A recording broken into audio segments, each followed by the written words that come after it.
দক্ষিণ কালী মন্দির, হিন্দুদের পূজা অর্চনার জন্য যেই মন্দির আমরা সবাই জানি।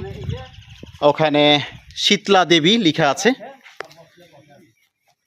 আমরা এই মন্দির সম্বন্ধে জানবো, আসলে মন্দিরের কি ইতিহাস। এটা লাল পাহাড়ের উপরে এই মন্দিরটি অবস্থিত। তার আগে যদি আপনার লাল পাহাড়ের ভিউটি একটি দেখিয়ে ফেলি, আমরা এই মন্দির সম্বন্ধে জানবো। এখানে রয়েছে ঋতুদা। ঋতুদা, আপনার বাড়িটা তো এই পাশের গ্রামেই। গ্রামের নাম কি? একটু জোরে বলবেন।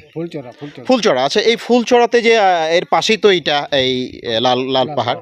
এই লাল পাহাড়ের এই যে দক্ষিণ কালী মন্দিরের ব্যাপারে আপনি কতটুকু জানেন? এটা আমরা বাদলে 14 গোষ্ঠী করে গেছে, এটা তো আমরা আর কইতে পারবো। কতদিন আগের মন্দির এটা?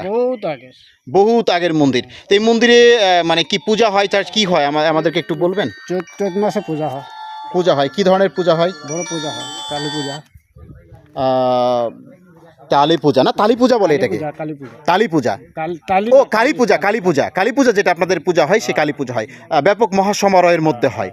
আর এই যে লাল পাহাড়ের ব্যাপারে আমাদেরকে একটু কিছু বলুন। লাল পাহাড়ে তো এটা মনে করো আগে থেকেই আসে লাল পাহাড়, আমরা ছোট থেকে দেখি এটা আসি আর কি। এটা ছোট থেকে বলতে তো তাও আপনার বয়স কত? কত হইব মনে করো 60-65 হইব। তার আগে থেকে দেখে আসছেন, বাপ চাচারা দেখে আসছেন? আমরা বাপ দাদা 14 গোষ্ঠী পূজা গেছে।